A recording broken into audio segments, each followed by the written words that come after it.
So this application we're using the PosturePals box device. We can use this in a couple of ways for the thoracic spine as well as for the lumbar spine. So in this case we're going to use it for the thoracic spine, particularly to encourage those shoulder blades to come back towards one another.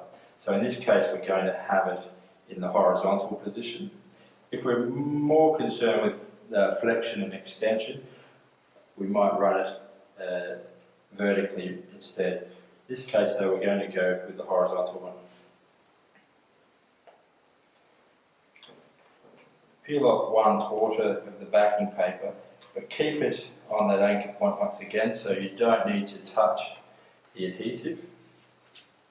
And we're going to line that up about halfway across the shoulder blade and level with the spine of the scapula, or the bony part on the top of the shoulder blade here.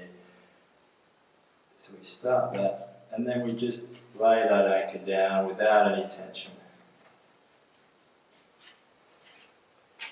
With this application you can go from top to top and bottom to bottom, but it's probably more effective to put one side on and then correct to the other side.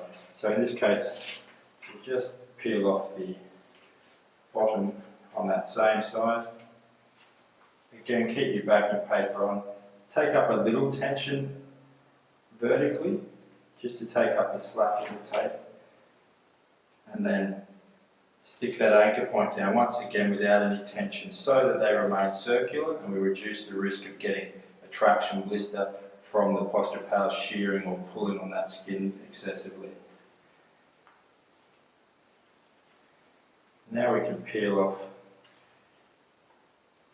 the others. If we just come across once again to that backing sheet, to that anchor point rather, with our backing sheet, we're going to put some tension on here.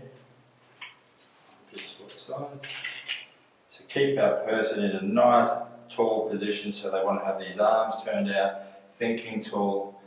Hold your anchor point down so we reduce this shearing on the skin. Take up the slack and smooth that top piece down. Again, your anchor or your grip disc on this end, this circular piece, should remain essentially circular.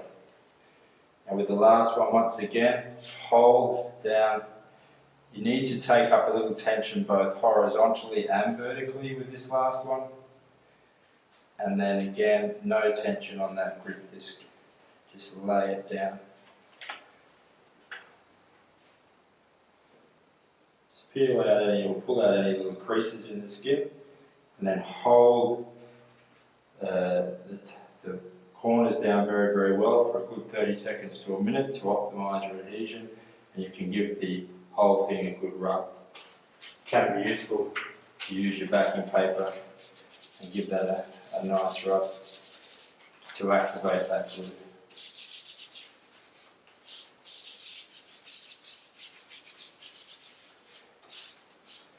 Again, that can generally stay in place for up to about 5 days, providing the person isn't getting any irritation. So if there is any itching, burning, stinging, irritation, then it must be removed immediately in case there is an allergic reaction or there is a tension blister or traction blister occurring from too much shearing on that skin.